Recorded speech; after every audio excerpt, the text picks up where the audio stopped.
Hello everyone, Lucas Clay here with another episode of the Importance of Philosophy series. As always, I will be reading mostly verbatim from the website importanceofphilosophy.com. This material is copyrighted by Jeff Landauer and Joseph Rollins, and the video was made by me with their permission. Let's jump right into it, shall we? We start today with the topic of concepts. The world is full of innumerable entities. Without the ability to generalize, forced to approach the world as if every entity were entirely unique and different, you would waste all of your time grasping fundamentals over and over again. Life would be impossible. A concept is a mental abstraction which allows generalization and the extension of knowledge from some known objects to others unknown. It integrates two or more particulars into a common mental unit. For example, the concept book subsumes all particular books.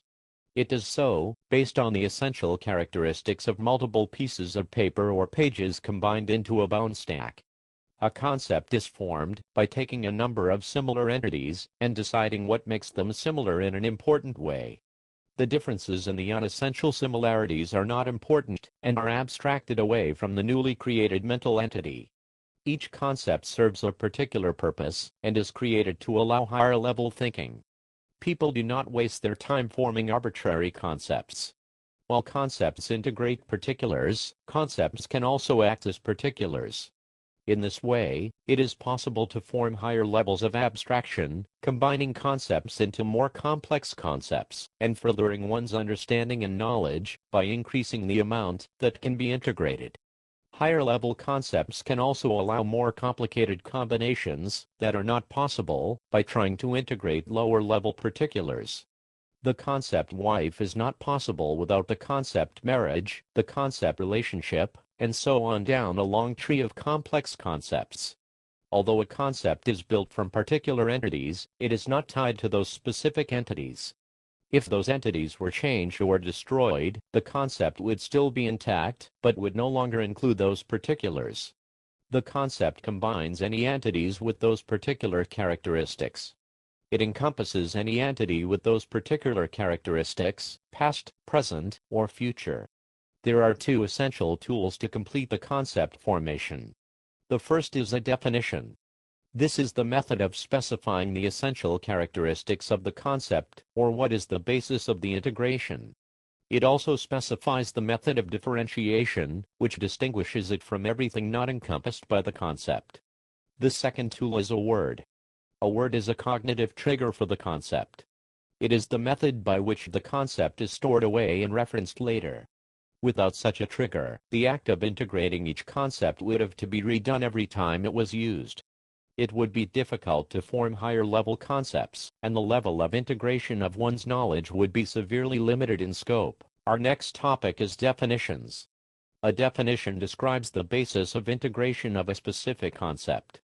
It describes the essential nature of the concept. It differentiates all other particulars from those included under the concept. A concept has a genus and a differentia. The role of the definition is to describe both. A genus is the category of particulars from which the concept draws on. Coffee tables, for instance, have the genus tables. Coffee tables are a subset of tables. They share the same characteristics of tables, although they have more specific requirements as well. The genus acts to eliminate all particulars that don't fit under its own definition. It also acts to describe what the remaining particulars have in common. The basis for its own integration. Tables are a type of furniture that have four legs, and objects are placed on it temporarily. The differentia acts to distinguish the particulars encompassed by the new concept from the remaining particulars subsumed under the genus. The coffee tables are a subset of tables. They differ from other tables by their use and size. They are smaller, and are used to place coffee, magazines, etc. on. The differentia is that which makes it different from the rest of the genus. An explicit definition provides a clearer understanding of a concept. It allows a more complex manipulation and use of the concept. It also allows communication of what the concept is. Next we come to the topic words. Words are symbols of concepts. They act as the means of making concepts into mental concretes. They allow the storage of a conceptual integration that can be recalled on demand. Words are references to a concept. They are mental entities which trigger the contents of the concept. By making the concepts into concretes that can be easily maintained and used, we are able to use concepts as particulars, allowing further integration. Words in themselves are meaningless and mostly arbitrary. They are auditory or visual symbols of concepts, which contains the meaning. A definition applies to a concept, not a word. A word is a name given to a concept. It isn't the concept itself. A word is only meaningful if it has a concept, which in turn has a definition. Without these, a word is just a noise.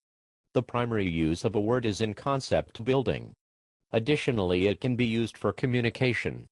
This purpose is secondary though. Communication requires clarity and understanding. Before communication can occur, concepts must be formed. Concepts are not only required for communication though. They are used to acquire knowledge and to use it to act purposefully. This is the primary purpose of words. Our last topic for today will be emotions. Love, hate, fear, envy.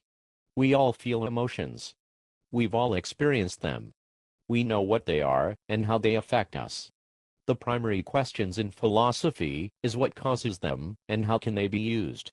The first answers the second. Emotions are caused by one's thoughts. They are both triggered by one's thoughts and programmed by one's thoughts. The triggering is straightforward to show. Hearing the words rape, murder, death, or genocide, etc., one experiences an emotion. Hearing the same words in an unknown language, the words would be meaningless. One wouldn't be able to make the mental connection between the sounds and the meaning of the words. The emotions that one normally feels with respect to these words would not be present. Only understanding can trigger an emotion. A further example is that of a gunman. If someone burst into a room with a gun, the people present would probably feel fear. However, if one didn't know what a gun was, you wouldn't make the connection and wouldn't experience the fear. The emotion is only triggered when understanding of the situation is present. We know that understanding triggers the emotion. This doesn't explain the particular emotion, though. Why do we feel fear when we see the gunman, but joy when we see a baby walk for the first time? The answer is the same as why understanding is required to trigger the emotion. The emotion is a response to our understanding of the situation. Emotions are triggered by particular beliefs. Fear is based on a belief that one's life is in danger. Pleasure is experienced when one believes a value has been achieved. Each emotion is a particular response to a certain kind of judgment. Emotions are automated responses. When one sees the gunman, one doesn't need to follow the full chain of thought to the judgment that causes the emotion. The emotion occurs almost immediately after the gunman is seen. This is because of an automatized judgment, the judgment that life is worth living and death is to be feared. The gunman triggers this emotion when one realized that one's life is threatened. The evaluation of whether life is good isn't made at that time. It was made before. Since emotions are automatic responses to previous value judgments, it is possible that the response is not proper. If the original judgment was faulty, the emotion will be faulty as well. For instance, one may hate a stepfather because one believes him to be trying to steal one's mother. Later in life, the emotion may still be triggered when one sees the stepfather, even if one no longer believes the cause to be true anymore. Similarly, if the original judgment no longer applies, neither does the emotion. Finally, it is possible to trigger an emotion out of the original context. One may properly hate a man for his actions, but another man with similarities may improperly trigger that same emotion. Because emotions are automatic responses and thus fallible, they should not be taken at face value. They should be compared to one's reasoned thoughts, and if a conflict occurs, one should attempt to resolve why the conflict exists. One should try to understand why the emotion is being triggered and whether it is correct. It is possible that the emotion is correct and the reasoning false due to an oversight. But the two should be resolved carefully, and if the emotion is incorrect, one should attempt to change one's automatic response. With the proper understanding of how emotions are formed, it can be seen that they serve a purpose for lightning fast value judgments which enable faster responses to time-critical situations, and, as automatic responses, they can give useful insights to complicated problems. But emotions should never be taken at face value. They need to be validated with reason to ensure that they are proper. Thanks for watching. Until next time, this is Lucas Clay saying goodbye for now.